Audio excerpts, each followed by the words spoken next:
Okay, so good afternoon. I'd like to start by giving you an update on our methamphetamine action plan.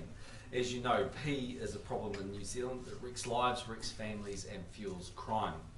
Quite simply, our government wants to stamp it out. That is why in 2009 we launched the Methamphetamine Action Plan, which brings government agencies together to fight P on all fronts. As part of our action plan, we made a commitment that money taken from those who profit from drugs would be used to target the drug trade and help those affected by it to get treatment. Today I'm pleased to announce that we're investing over $6 million recovered under the Criminal Proceeds Recovery Act into law enforcement initiatives and drug and alcohol treatment programs. Of that $6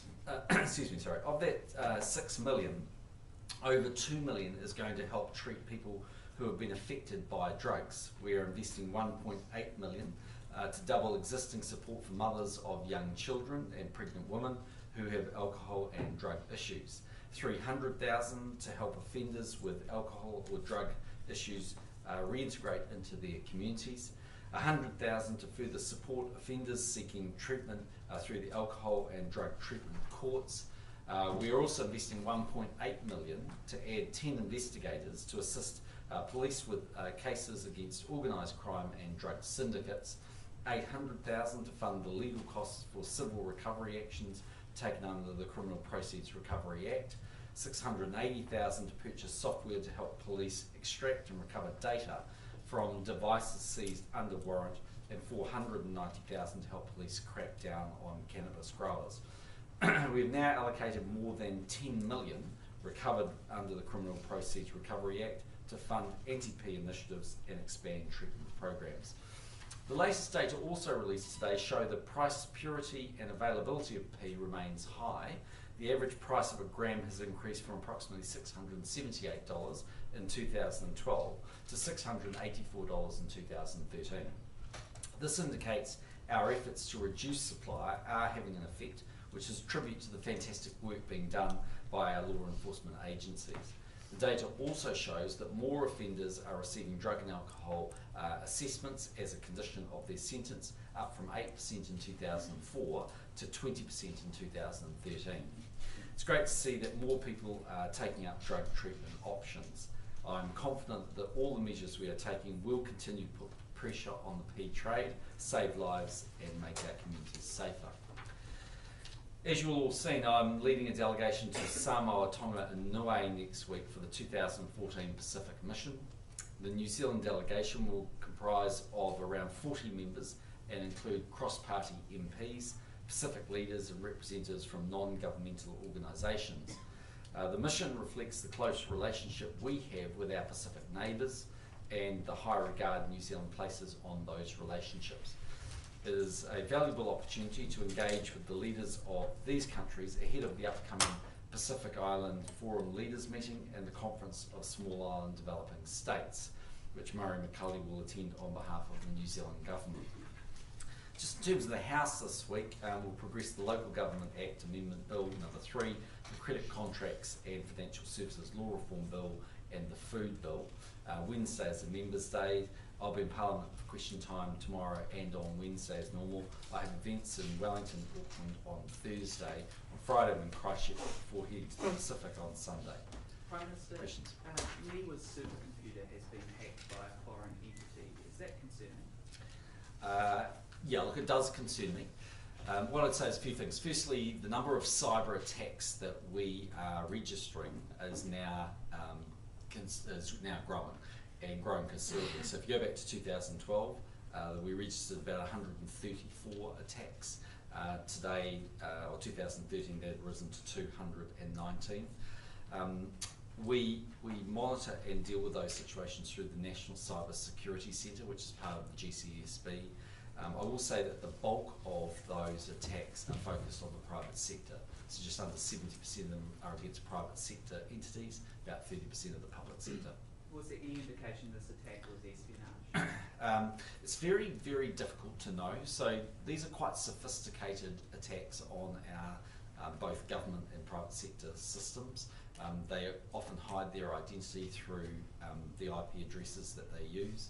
And so while sometimes they might look as though it's obvious which country they're coming from, they can just be a host for an entity that's actually completely different from the one that you see. Is there any evidence that the Chinese government is responsible for this? Well, I think the IP address in this particular case was China, although that doesn't mean at all it's from a Chinese entity. It could well be being used as a mask, if you like, for the ultimate body that's behind that. So will you be raising this with the Chinese government? I think in the first instance we'll try and get better information. I mean, the main thing that's, I think, of importance here is that we do everything we can to try and protect the security and stability of these systems. So, as I said, you've had a significant, well over 200 in 2013, those numbers are growing in 2014. It's one of the reasons why we established the National Centre, Cybersecurity Centre. It's one of the big things that GCSB is working on, and you'll be aware that when we passed the legislation last year in relation to the GCSB law, we actually said at the time that's the one area we were trying to build, well, I think I described at the time, was this far more sophisticated Norton's antivirus, and that's really what we're talking about here.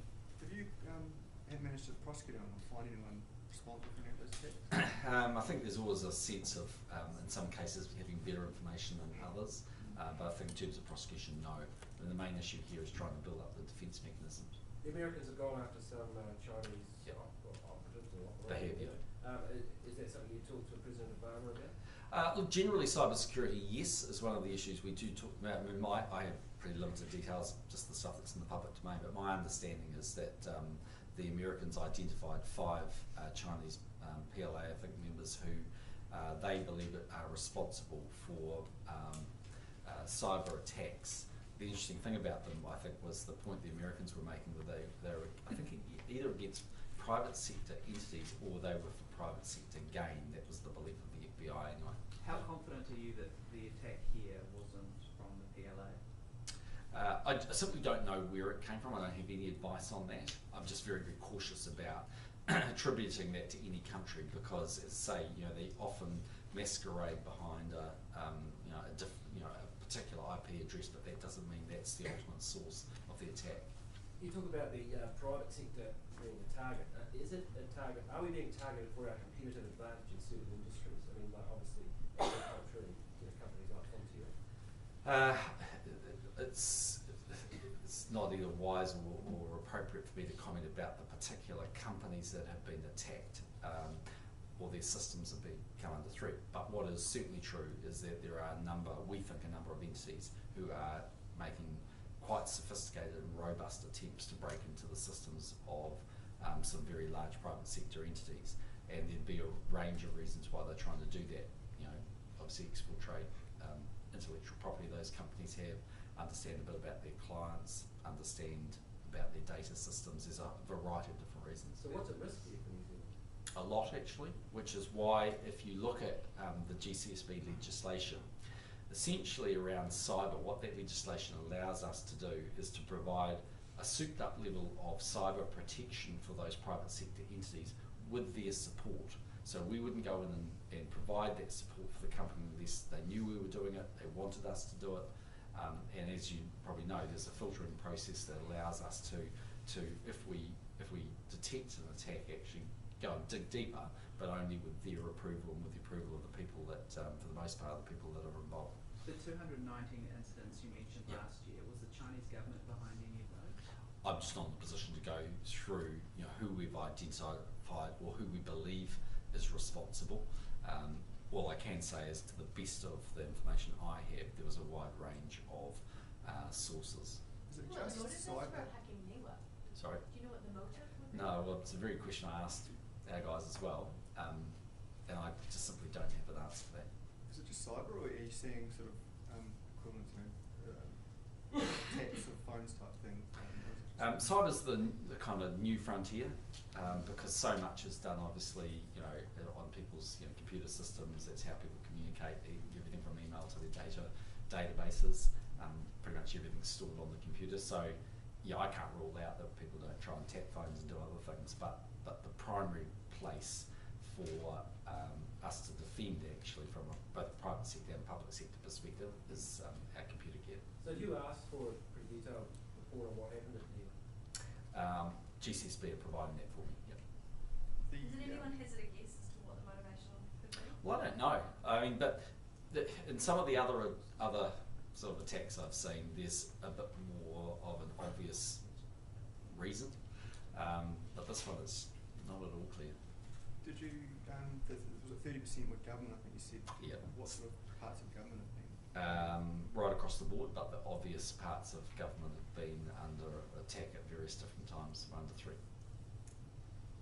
Can I ask you about the death of the G4T, Yeah. son of Kumars? Yeah. How do you feel about that, given that he was deported? Yeah, so I mean, the first thing I'd say is, condolences go to Mr. Kumar's family. It's obviously a very sad moment for them. I'm really constrained in what I can say because the family haven't granted us a privacy waiver. The only thing I really can say is that in making the decision that the minister ultimately made not to renew his visa because his visa had expired and he voluntarily actually ultimately left the country, but we made a decision not to renew the visa. The minister established through the Ministry of Health that there were appropriate treatment facilities available for him for his kidney condition in Fiji. So she established that there was health support for him in Fiji. But that wouldn't have amounted to a transplant, which is what his family wanted here, is that right? Look, I'm sure they would be of the view that the potential level of healthcare was greater in New Zealand. Whether that's right or not is not something I can confirm. All I can say is that the minister I know went in through the Ministry of Health, explored that there was appropriate treatment available for him in Fiji. Our latest poll shows 57% of Kiwis support some sort of restriction on immigration to help the housing market. Yeah. Do you think that's something that your government could consider? Well, what I'd say is we do to a certain degree as best we can manage migration. So we do that through a point system and in 2009, 2010 when the labour markets were weaker, we did actually turn that migration tap off. But what's driving these latest numbers of net new migrants to New Zealand is the fact that very few New Zealanders are now leaving for Australia and there are plenty of Kiwis coming home. The second thing I'd say is that over half of all of the people that come to New Zealand as new migrants come under the skilled category. So they actually play a very important part of growing our economy. They have skills that at the time New Zealand doesn't actually have and are often, more often than not, already here. So for instance, they may be a graduate who's gone through Auckland University, graduated as a doctor, and therefore we just convert them from their student visa through to a permanent residency. Or it could be that they've been in New Zealand under another visa, but we convert that to permanent residency because they have a full-time job that's supported. So it's not so much that they're coming in, more often than not these people are actually here, but they have a job that they've secured on the basis that they meet the points criteria that immigration have set. Opposition parties obviously going to hammer this issue pretty hard then in the run-up to the campaign. You worry that the debate will become too fractious? I don't think so. I mean, look, I think most New Zealanders will say, firstly, we've benefited as a country from migration. So our population's been slowly rising, but it's worked well for us. Secondly, these things do go in cycles.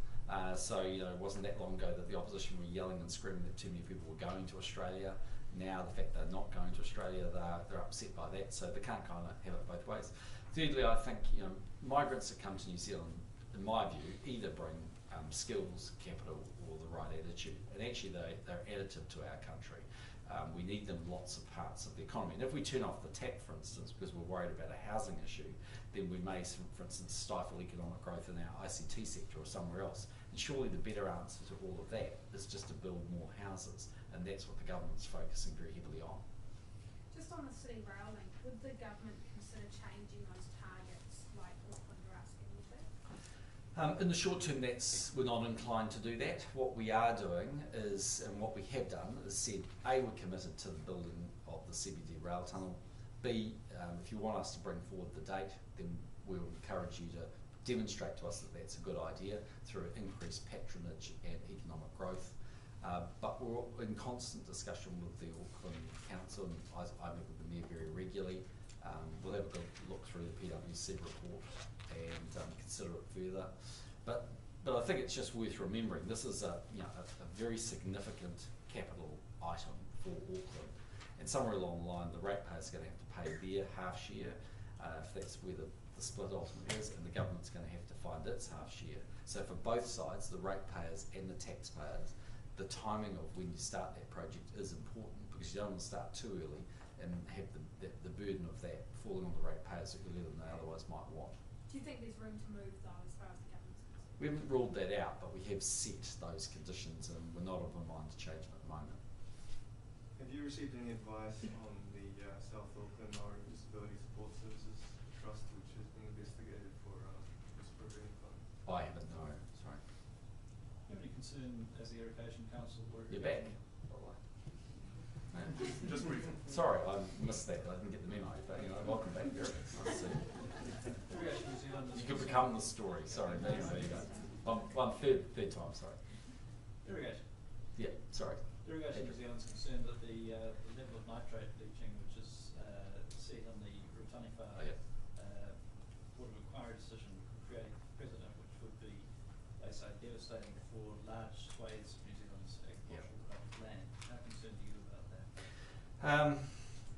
Look, I've seen the initial findings, and what I'd say is that we're in a sort of delicate time, if you like, because the Board of Inquiry have made their decision. Whether that means that the dam is actually viable or not will depend, I think, on where this now goes, because as you'll be aware, a number of the equity partners at the current levels of nitrate levels are set by the Board of Inquiry for situ withdrawn their support. The reason I'm reluctant to make too many comments is I think it's highly likely that it will be challenged in the courts. But could the government intervene here? We wouldn't want to at this point. It can be challenged in court as a point of law, under points of law as I understand it. And I think we'd certainly want to see it run its process before we consider anything else. So at this point, do you think it's sufficiently concerning issue that you may have to consider that if it doesn't? I think we'd rather let it run its process before we waded into offering a view there.